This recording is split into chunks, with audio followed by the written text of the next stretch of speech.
வணக்கம். மார்ச் 14ஆம் தேதி இன்னைக்கான 3வது பதிவு. பங்குச்சந்தையில் நடந்த சில விஷயங்களை விரைவாக பார்க்கலாம். முக்கியமான தகவல், நான் செபி ரெஜிஸ்டர்ட் அட்வைசர் கிடையாது.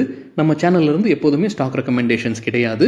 யூடியூப் சேனல் மட்டும் இல்லைங்க, மற்ற சோஷியல் மீடியா பிளாட்ஃபார்மான இன்ஸ்டாகிராம், வாட்ஸ்அப், டெலிகிராம்ல இருந்து கூட நாம ஸ்டாக் ரெக்கமெண்டேஷன்ஸ் வழங்குவதில்லை. மேலும் பணத்தை வாங்கிட்டு எந்த சேவையும் வழங்குவது இல்லை.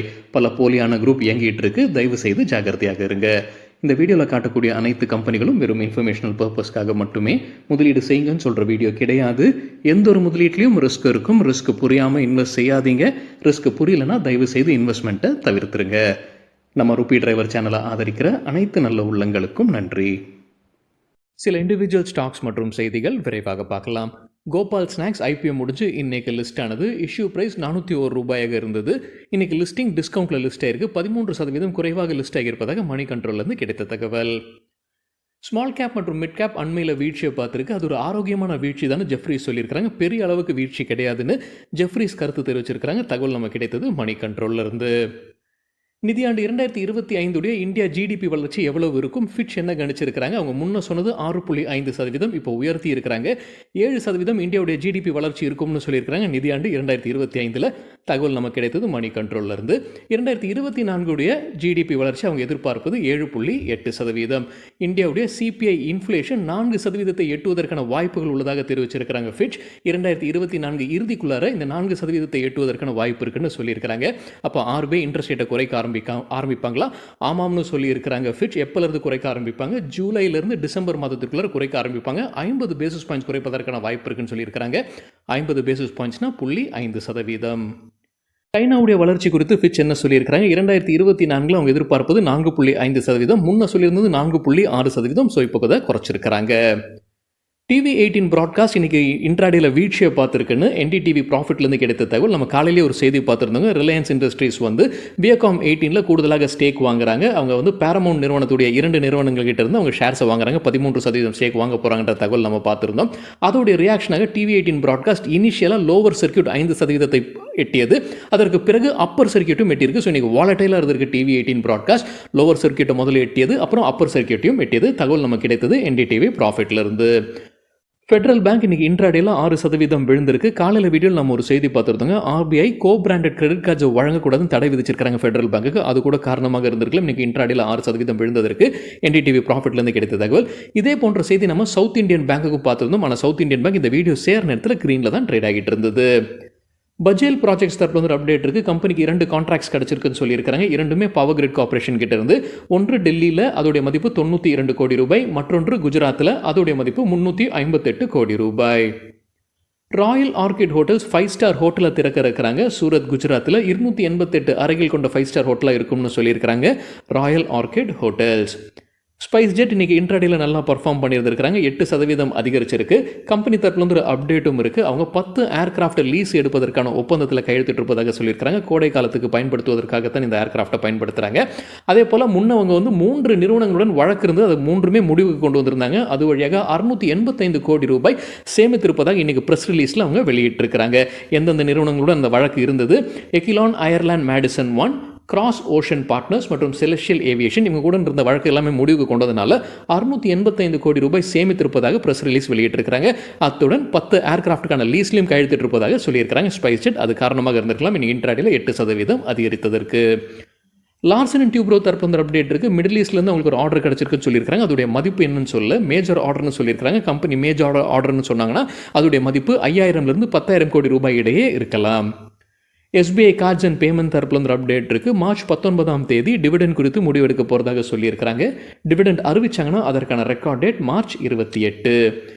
ஆதித்யா பிர்லா கேபிட்டல் ஸ்டாக் எக்ஸ்சேஞ்சுக்கு விளக்கம் கொடுத்துருக்காங்க. பத்திரிகையில் ஒரு செய்தி குறித்து ஸ்டாக் எக்ஸ்சேஞ்ச் விளக்கம் கேட்டிருந்தாங்க. என்ன செய்தி குறித்து விளக்கம் கேட்டிருந்தாங்க? ஆதித்யா பிர்லா கேபிட்டல் மற்றும் சன்லைஃப் AMC 5% ஸ்டேக்கை விற்பனை செய்வதற்கான வாய்ப்பு இருக்குது. எந்த கம்பெனியில்? ஆதித்யா பிர்லா சன்லைஃப் AMCயில் 5% விற்பனை செய்வதற்கான வாய்ப்பு இருக்குன்னு பத்திரிகையில் செய்தி வந்தது. இது குறித்து இப்போ விளக்கம் கொடுத்துருக்காங்க ஆதித்யா பிர்லா கேபிட்டல் லிமிடெட். என்ன விளக்கம் கொடுத்துருக்காங்க? இந்த AMC நிறுவனம் அக்டோபர் 11, 2021 லிஸ்ட் ஆனது. பப்ளிக் ஷேர் ஹோல்டிங் 13.5% இருக்கு. ப்ரொமோட்டர் அல்லது ப்ரொமோட்டர் குரூப்பை சார்ந்தவங்க கிட்ட 87% கிட்டத்தட்ட ஸ்டேக் இருக்குது. ஸோ இது வந்து மினிமம் பப்ளிக் ஷேர் ஹோல்டிங் வந்து 25% இருக்கணும் அப்படின்றது செபியோடைய ரூல் இருக்குது. ஆனால் 3 ஆண்டு அவங்களுக்கு கால அவகாசம் இருக்குது. அந்த 3 ஆண்டு எப்போ முடியுது? அக்டோபர் 2024 தான் முடியுது. ஸோ அதுக்குள்ளார அவங்க வந்து அந்த மினிமம் ஷேர் ஹோல்டிங்கை எட்டிடுவாங்கன்ற அப்டேட் கொடுத்துருக்காங்க ஆதித்ய பிர்லா கேபிட்டல் லிமிடெட். அதாவது இப்போ 86.5% ப்ரொமோட்டர் குரூப் கிட்ட இருக்குது, 13.5% பப்ளிக் கிட்ட இருக்குது. ஸோ பப்ளிக்கோட ஷேர் ஹோல்டிங் 25% ஆக்க வேண்டும் அக்டோபர் 2024 ஏஷியன் எனர்ஜி சர்வீசஸ் தரப்பில் வந்து அப்டேட் இருக்குது. அவங்களுக்கு ஒரு ஆர்டர் கிடச்சிருக்கு. ஹார்டி எக்ஸ்ப்ளோரேஷன் அண்ட் ப்ரொடக்ஷன் கிட்ட இருந்து அதோடைய மதிப்பு 48 கோடி ரூபாய். பவர் மெக் தரப்பில் வந்து அப்டேட் இருக்குது. சத்தீஸ்கர் மாநிலத்தில் சவுத் ஈஸ்ட் சென்ட்ரல் ரயில்வே கிட்ட இருந்து கிடைத்த ஆர்டர், அதோடைய மதிப்பு 306 கோடி ரூபாய். என்எம்டிசி குறித்து எக்கனாமிக் டைம்ஸ்லேருந்து கிடைத்த ஒரு தகவல். கோட்டக் ஈக்விட்டிஸ் அவங்களுடைய கருத்தை என்எம்டிசி குறித்து அப்டேட் வெளியிட்டிருக்கிறாங்க. என்ன சொல்லியிருக்கிறாங்க? ஏர்னிங்ஸ் டவுன்கிரேட் நடைபெறும்னு சொல்லியிருக்கிறாங்க. அது மட்டும் இல்லாமல் ப்ரைஸ் கட்ஸும் இருக்கும். நிறைய பேர் அந்த ப்ரைஸ் கட்ஸை பண்ணுவாங்கன்ற எதிர்பார்ப்பு இருக்குன்னு சொல்லியிருக்காங்க. அவங்களே டார்கெட் ப்ரைஸை குறைச்சிருக்காங்க. கோட்டக் ஈக்விட்டிஸ் செல் ரேட்டிங்கை தொடர்ந்து கொடுத்துருக்காங்க. எதிர்பார்க்குற டார்கெட் 195 ரூபாய். முன்ன அவங்க சொல்லியிருந்தது 205 ரூபாய் ஒரு ஷேருக்கு. டாடா கன்சல்டன்சி சர்வீசஸ் தரப்பு வந்து அப்டேட் இருக்குது. அவங்களுக்கு ஒரு $multi-million டீலில் கையெழுத்திட்டு இருக்காங்க. டென்மார்க் நிறுவனமான நியூ டேவுடன் ஒரு ஒப்பந்தத்தில் வந்திருப்பதாக சொல்லியிருக்காங்க. என்ன தொகைகின்ற தகவல் கம்பெனி வெளியிடலை. ஜைடஸ் லைஃப் சயின்சஸ் தரப்பில் வந்து அப்டேட் இருக்குது. கம்பெனியுடைய ஒரு மருந்துக்கு United States Food and Drug Administration ஒப்புதல் வழங்கி இருக்கிறாங்க. சைசோஃப்ரீனியா பைபோலார் டிஸார்டர் சிகிச்சைக்கு பயன்படுத்தக்கூடிய மருந்து இது. ஜெராடில் இருக்கக்கூடிய ஆலையில் தான் இதை உற்பத்தி செய்ய போகிறாங்க. வதோதரா பக்கத்தில் இருக்கக்கூடிய ஜெராட் ஆலையில் தான் இது உற்பத்தி செய்யப்படுவதாக சொல்லியிருக்கிறாங்க Zydus life sciences. Spectrum Foods rights இஷ்யூக்கான அப்டேட் வெளியிட்டிருக்கிறாங்க. 40 கோடி ரூபாய் வரைக்கும் ஃபண்ட் ரைசிங் பண்ணுறாங்க ரைட்ஸ் இஷ்யூ வழியாக. என்ன விலை நிர்ணயித்திருக்கிறாங்க? 20 ரூபாய் ஒரு ரைட் ஷேருக்கு விலை நிர்ணயித்திருக்கிறாங்க. கடைசியாக ட்ரேட் ஆகிட்டு இருக்கிற விலையிலிருந்து ஒப்பிட்டு பார்க்கும்போது 65% டிஸ்கவுண்ட்டில் இந்த விலையை நிர்ணயித்திருக்கிறாங்க. எவ்வளவு ஷேர்ஸ் கொடுக்குறாங்க? 4 ரைட்ஸ் என்டைட்டில்மெண்ட் கொடுக்குறாங்க. ஒரு ஷேர் வைத்திருந்த ரெக்கார்ட் டேட் படி. Record date March 27. இது பார்ட்லி பெய்ட் ஈக்விட்டி ஷேர்ஸாக கொண்டு வராங்க. பார்ட்லி பெய்ட்னா முதல்ல வந்து நம்ம முழு பணத்தையும் கட்ட மாட்டோம். ஸோ இந்த கேஸில் அப்ளிகேஷன் டைமில் 10 ரூபாய் மட்டும் கட்டினா போதும்னு சொல்லியிருக்காங்க. மீதம் இருக்கிற 10 ரூபாய் அடுத்த அழைப்பு அடுத்த தவணையில் கட்டினால் போதும். ஸோ அடுத்த அழைப்பு விடும்போது அந்த 10 ரூபாய் கட்டினால் போதும். அப்ளிகேஷன் டைமில் 10 ரூபாய் மட்டுமே கட்டினால் போதும். பார்ட்லி பெய்ட் ஷேர்ஸ் இது. எப்போ ரைட்ஸ் இஷ்யூ ஓப்பன் ஆகுது? ஏப்ரல் 8 எப்போ முடிவடையுது? ஏப்ரல் 22 ரைட்ஸ் இஷ்யூ குறித்து நம்ம வேறொரு வீடியோவில் டீட்டெயில்டாக பேசியிருக்கோங்க. பெரும்பாலும் எக்ஸிஸ்டிங் ஷேர் ஹோல்டர்ஸ்க்கு கம்பெனி குறைந்த விலைக்கு ஷேர்ஸை வழங்குவாங்க. ஷேர்ஸை வாங்கணுமா வாங்க வேண்டாமா அப்படின்றது ஷேர் ஹோல்டர்ஸ் முடிவு செய்து கொள்ளலாம். ஆனால் ஒரு கம்பெனி ரைட்ஸ் இஷ்யூ அறிவிச்சாங்கன்னா ஷேர் ஹோல்டர்ஸ் ஆகிய நாம் சில விஷயங்களை செய்யணும். செய்யாமல் விட்டோம்னா நம்ம நஷ்டத்தில் இருப்போம். ரைட்ஸ் இஷ்யூ குறித்தான வீடியோட லிங்க் இந்த வீடியோட டிஸ்கிரிப்ஷனில் இருக்குது. ஐடிசி குறித்து பிஸ்னஸ் டுடேலேருந்து கிடைத்த தகவல். மார்கன் ஸ்டான்லி அவங்களுடைய கருத்தை தெரிவிச்சிருக்கிறாங்க. அவங்க என்ன சொல்லியிருக்கிறாங்கன்னா, அவங்களுடைய கண்ட்ரி இண்டெக்ஸ் MSCI மார்கன் ஸ்டான்லியுடைய கண்ட்ரி இண்டெக்ஸை காட்டிலும் ஐடிசி அவுட் பர்ஃபார்ம் பண்ணுவாங்க அடுத்த 30 நாட்களுக்குன்னு சொல்லியிருக்கிறாங்க. அவங்க கொடுத்துருக்கிற டார்கெட் 491 ரூபாய். தற்போதைய லெவலிருந்து மேலும் 15% அதிகரிப்பதற்கான வாய்ப்பு இருக்குது.